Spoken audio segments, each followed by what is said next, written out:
My name is Ruth Thompson. I'm 64, living in a small Georgia town where the air hum with cicadas and the sun bakes the red clay. On September 11, 2025, I died on my kitchen floor, the radio faintly playing news in the living room. For 40 years, I was a nurse at the county hospital, tending to folks with care. Now retired, I cherish simple joys, tending my backyard garden with okra and collards, sipping sweet tea on the porch. My routine keeps me grounded, but I'm a worrier at heart. My daughter, Sarah, lives nearby with her kids, Caleb and Emma, my pride and joy. Their laughter lights up my world. I'm no adventurer, just a woman who loves her quiet life, finding peace in morning devotionals and feeding hummingbirds. But I've seen pain as a nurse, and as a grandmother, I fret about the world my grandkids will inherit. The division, the anger, it weighs heavy. I pray daily for peace, for hearts to soften. This testimony is my mission to share. Please comment below and subscribe to Connecting Christ's Love, spreading this message. The night before I died, sleep evaded me.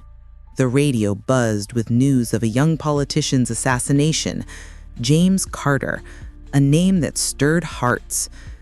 It wasn't his politics that broke me. It was the venom in people's words. Commentators, neighbors, everyone seemed consumed by hate, tearing at each other like wild dogs. I sat in my old rocking chair, its creak familiar, and wept. I cried for his family, for the shooter, for our nation.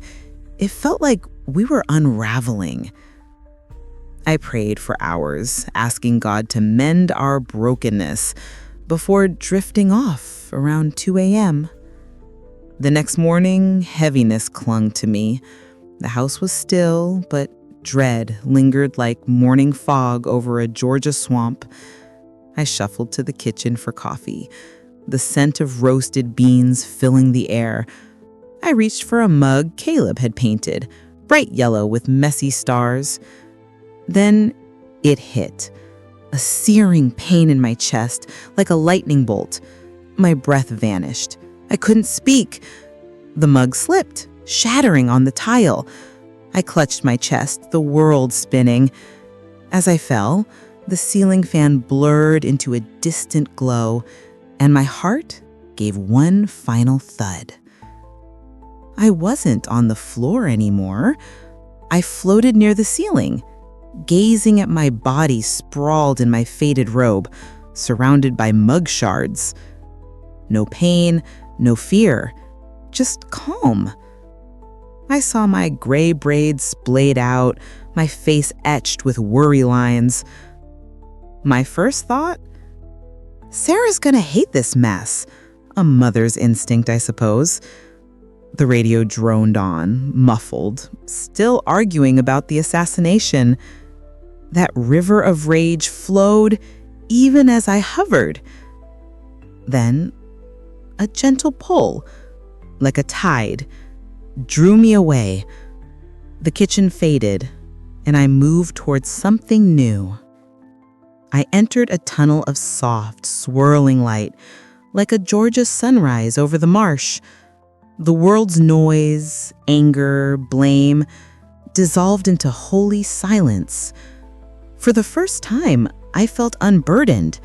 The worries of nursing, mothering, grandmothering lifted like a heavy quilt in summer. I didn't know where I was headed, but fear was gone. The tunnel opened to a place beyond words. Not a room or sky, just pure existence. Peace enveloped me, a stillness so deep, it felt sacred. I was home, free from the chaos, ready to meet what awaited me. There he was, Jesus.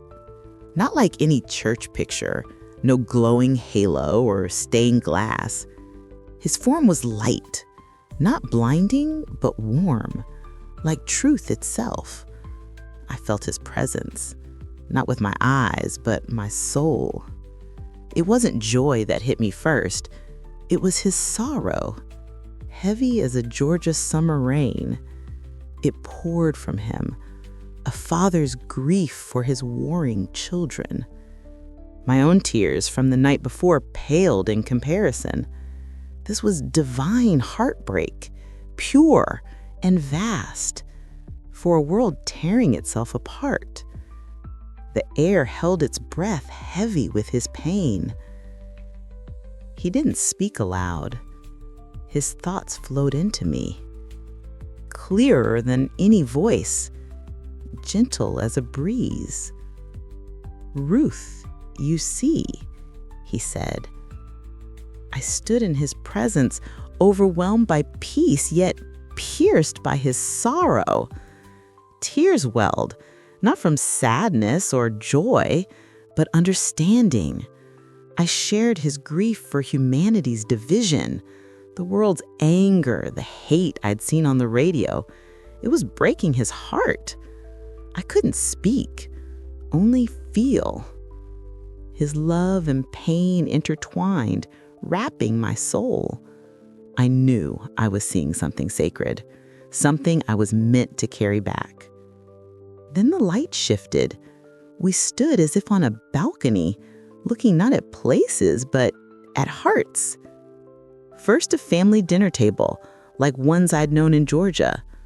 A father and son shouted, faces flushed, hurling words over politics, not ideas, but personal attacks. The mother stared at her plate, heart shattered. Jesus' thought pierced me. The enemy thrives when invited to the table. I saw it, a dark thread of hatred weaving through them, pulling them apart. It wasn't just anger, it was alive, feeding on their division, growing stronger with every bitter word. The scene changed to a church, its wooden pews worn from years of worship. The peace was absent. Lifelong friends who'd shared baptisms and funerals stood divided, glaring across the aisle. Their prayers turned to weapons, wielding his name without his heart. Jesus said they choose flags over my love. His sorrow deepened. A crack split the sanctuary, widening with each harsh word. I saw it. Clearly, division wasn't just human, it was spiritual. The church, meant for unity, was fracturing under pride and rage, and Jesus mourned the loss of his children's love. Next, he showed me a city, any city in America. People walked with heads down, eyes sharp with suspicion. Neighbor judged neighbor, not with kindness but fear. What side are you on? The air screamed with unspoken questions. In the shadows, I saw them. Dark smudges, not monsters, but cold, shapeless spirits. They clung to angry souls, whispering, stoking rage, feeding on division. One shadow hovered over a man on his phone, his face twisting as he typed venom. The spirit drank it in, growing stronger. It was chilling, a spiritual war unfolding before my eyes. I wept, overwhelmed. What is this, Lord? His presence wrapped me like a warm quilt, his sorrow now laced with fierce love. He said, "This is the true war. Your nation's soul is sick. The assassination was a symptom, not the cause." His words burned. The real danger wasn't bullets, but hatred. America stood at a river of poison, fed by bitter words and broken families. He said, only love can turn it back. I saw it. Every hateful post, every argument added to that toxic flow. His heart ached for us to choose love instead. Jesus' words lingered. My children are perishing. They fought for earthly causes, forgetting his kingdom. They demanded victory, not mercy. Justice, not forgiveness. As a nurse, I'd mended bodies, but he showed me souls in peril. The division wasn't just politics. It was a spiritual poison, eating us alive. I felt helpless. What can we do? I cried. His answer was gentle. It starts small, Ruth, in your heart. One act of mercy, one prayer for an enemy, one moment of love could shift the tide. It felt simple, yet impossible in a fractured world. I saw the river again, dark, fed by anger. Every cruel word online, every family feud added to its flow. But Jesus showed me hope. Each act of forgiveness was a drop of clean water. It seemed small, but he promised it could heal. I felt his peace, a calm that drowned out the world's noise. Georgia's humid air, the hospital's chaos, all faded. Here, only his love remained, sorrowful yet powerful. I wanted to stay, to rest in this perfect place. My soul felt home, free from the weight of worry and fear. But I couldn't stay. His mission was clear. Your work isn't done, he said, his voice tender as a summer breeze. I begged to remain, tears falling. The world was too broken, too heavy. His sorrow softened into a smile, radiant as a Georgia sunset. You must go back, he said. Be my witness. Tell them I weep for their division. His words carried weight, a call to action. I was to share this truth. The war wasn't against each other, but against darkness thriving on hate. Love was the only weapon. The pull returned, gentle but firm, drawing me from the light. I resisted, heartbreaking to leave him. His final words echoed, I am with you, always. The silence shattered, replaced by a rushing sound like wind through Georgia pines. I was falling, hurtling back to the world. The peace faded, replaced by pain, a crushing weight in my chest. I heard a scream, Sarah's voice. She's breathing! Oh God, Mom! My lungs burned as I gasped, air like fire. My eyes opened to blinding hospital lights, faces of shocked doctors surrounding me, machines beeping wildly. I was back, but the peace was gone. The hospital's antiseptic smell stung my nose. Sarah clutched my hand, tears streaming. Mom, you were gone, she sobbed. I tried to speak, but only a croak escaped. The world felt loud, chaotic, nothing like the stillness of his presence. I closed my eyes, weeping, not for being alive, but for leaving him.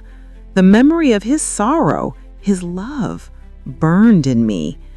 I wasn't just a grandmother anymore. I was a messenger, tasked with sharing what I'd seen, what he'd shown me. The doctor, a young man with gentle eyes, sat by my bed. Mrs. Thompson, he said, puzzled, you were in cardiac arrest for over 30 minutes. Paramedics worked tirelessly. You were clinically dead. By all logic, you shouldn't be here, or at least not without brain damage. It's a miracle. I nodded and whispered, I know why. I wasn't a preacher or a leader, just a Georgia grandmother who died on her kitchen floor, but I'd seen heaven, felt Jesus' heartbreak, and returned with a mission to share his plea for love. I'm no one special, just Ruth, a retired nurse who loves her grandkids and sweet tea. But I was sent back with a message. Heaven is real, and it's watching us with a heavy heart. The division tearing our country isn't just politics. It's a spiritual sickness. Jesus didn't ask my stance on issues. He cared about my heart. He sees every angry post, every family split, feeding a dark river of hate. His solution? Love. The kind that forgives, listens, builds bridges. Please like and subscribe to join us in spreading this truth. He showed me how it starts. One prayer for someone you disagree with. One moment of choosing kindness over being right. It's not loud or flashy. It's quiet, like planting a seed in Georgia soil. Every act of love is a drop of clean water in that poisoned river. It feels small, but Jesus promised it's enough to heal. I saw it in his eyes. Hope for us, despite our brokenness. We're not fighting flesh and blood, but a darkness that grows when we turn on each other. Love is our weapon, our only way forward. Think of your last argument, maybe at a family barbecue, words flying over politics or beliefs. I've been there, watching my own kin bicker. Jesus showed me those moments aren't just fights. They're chances for the enemy to slip in, whispering the vision. In Georgia, we say, don't let the devil ride your coattails. That's what's happening when we let anger win. Instead, pause. Pray for that person. Look them in the eyes. See a child of God. It's hard, but it's what Jesus asked. It's how we start healing, one heart at a time. I think of my grandkids, Caleb and Emma, growing up in this world. As a nurse, I fixed broken bodies, but this sickness, hatred, suspicion, needs a different cure. Jesus showed me a church in Georgia split over differences, folks forgetting their brothers and sisters in Christ. He wept for them, for us. We've traded his love for flags and slogans, but we can choose differently. Turn off the news, put down the phone, and talk, really talk to someone you've judged. Listen, forgive. That's the living water he spoke of, the path to restoration. The assassination of James Carter shook me, but Jesus said it was a symptom, not the cause. Our nation's fever runs deeper. Anger in our homes, our churches, our streets. In Georgia, we know how a small spark can burn a dry field. Hate's like that, spreading fast, but so can love. Every kind word, every prayer for an enemy is a spark of hope. Jesus didn't ask for grand gestures, just small, faithful acts. I felt his urgency, his longing for us to stop fighting and start loving. It's the only way to save our souls. I'm back now, alive, but forever changed. The hospital room, the beeping machines, Sarah's tearful face, they're real, but they feel like shadows compared to his light. I don't have all the answers, but I have his message. Stop the hate. Love your neighbor, even when it's hard. In Georgia, we say, bless their heart, even for those we don't like. Try it. Pray for them. It's not about agreeing. It's about seeing them as God does. Together, we can turn that river of poison into living water, one loving act at a time. Lying in that hospital bed, I felt the weight of his mission. I wasn't just Ruth anymore. I was a witness. Jesus' sorrow for our division burned in me. I saw it everywhere. Neighbors in Georgia towns, once close, now eyeing each other with suspicion over politics or beliefs. It's not just disagreement, it's a poison fed by dark spirits thriving on our rage.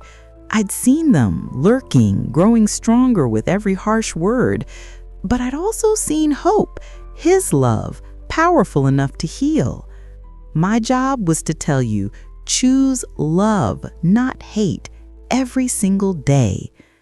I thought of my life as a nurse, patching up bodies in Georgia's humid summers. But this was different, a call to men's souls. Jesus showed me how small acts matter.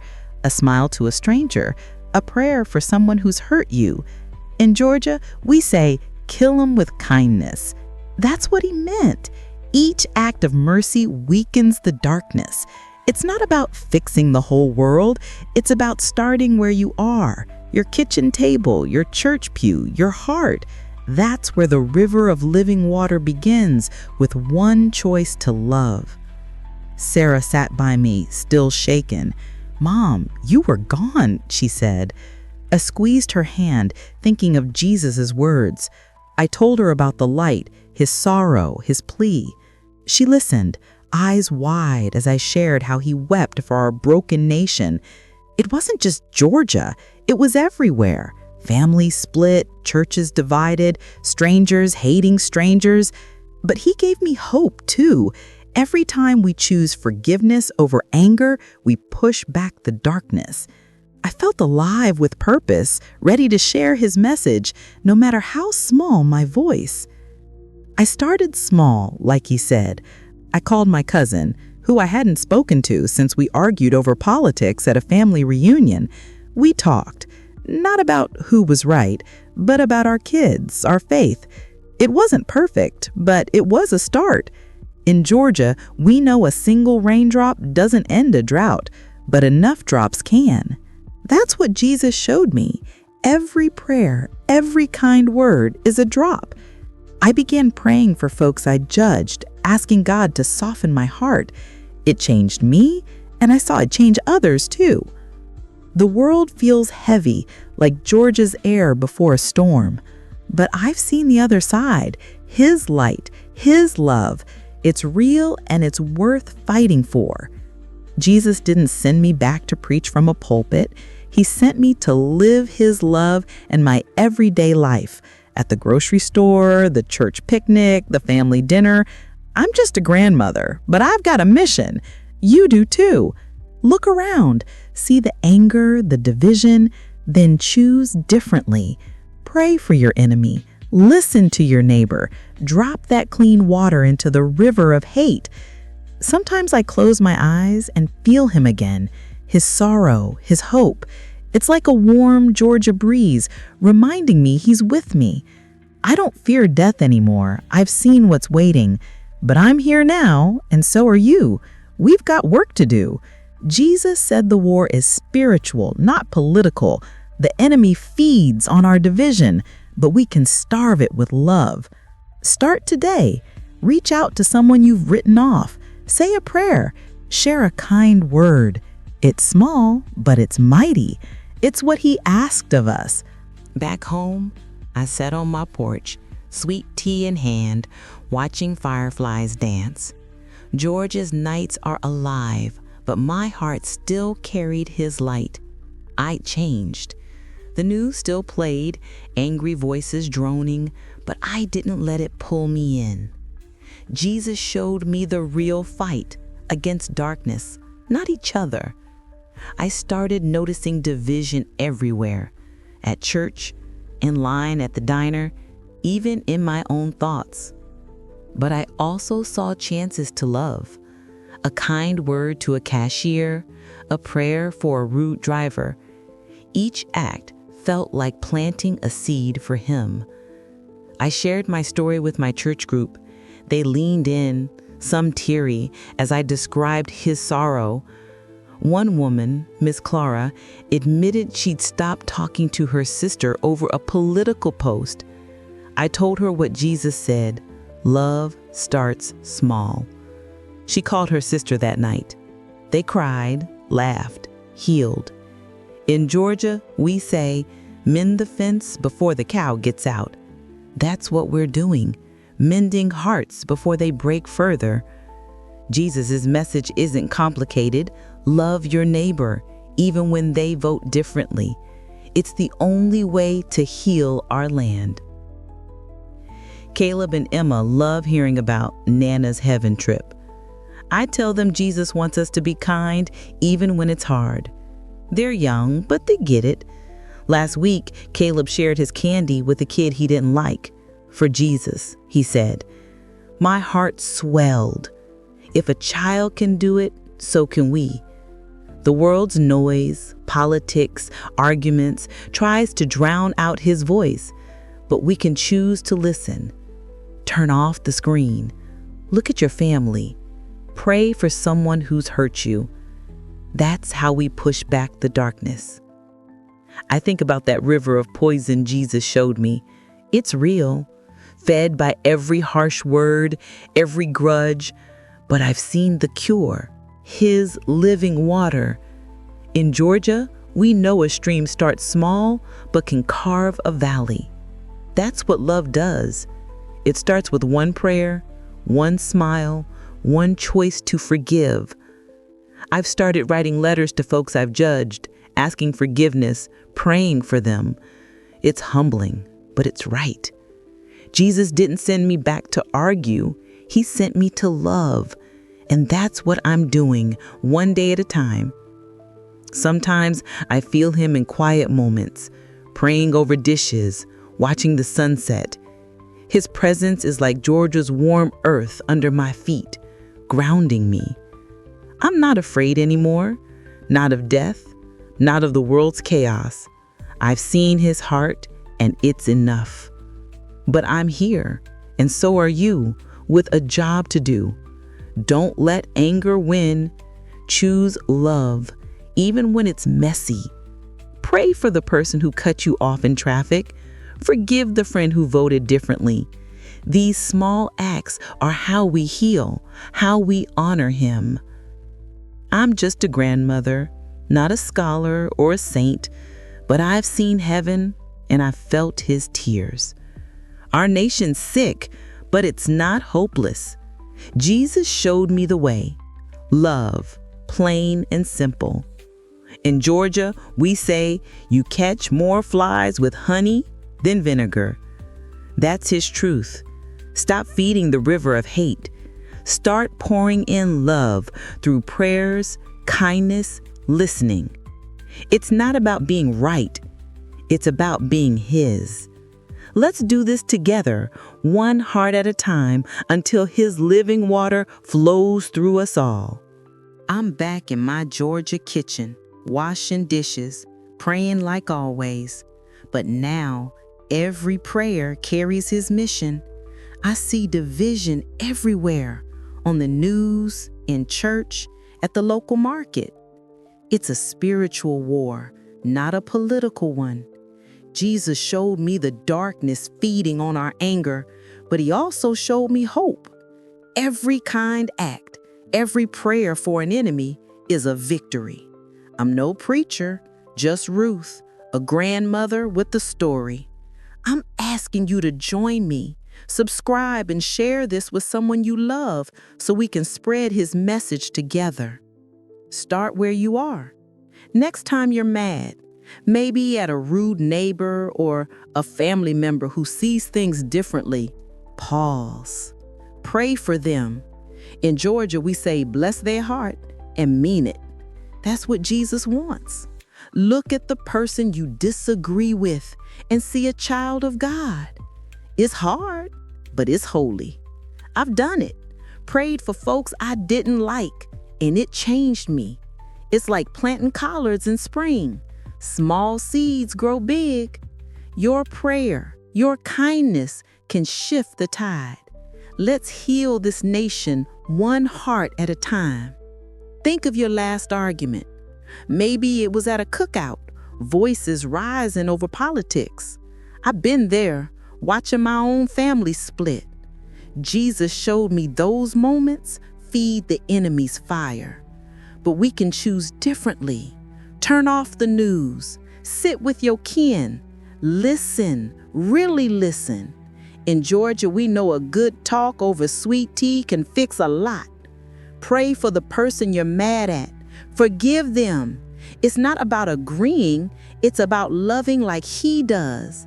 That's the living water He spoke of, the cure for our brokenness.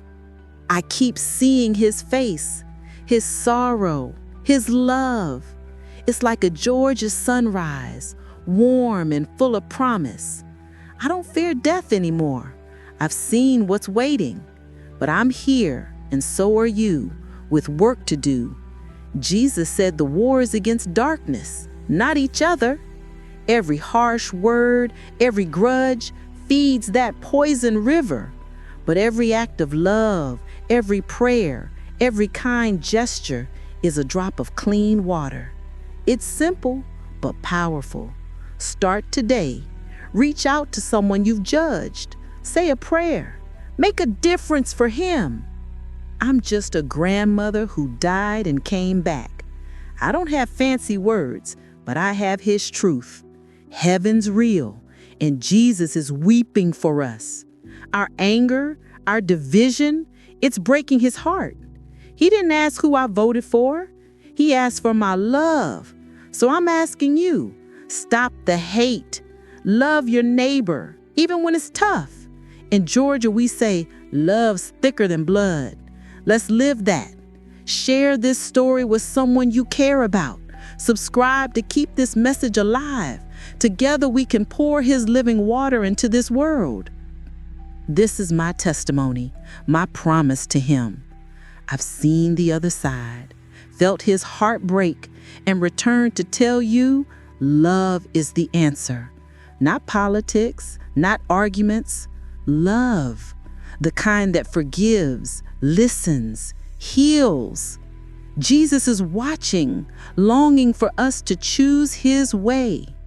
Let's do it for him, for our families, for our nation. Start small. Pray for someone today. Smile at a stranger. Forgive an enemy. These acts are drops in his river of life. Share this message, subscribe, and let's spread his love one heart at a time until the darkness fades.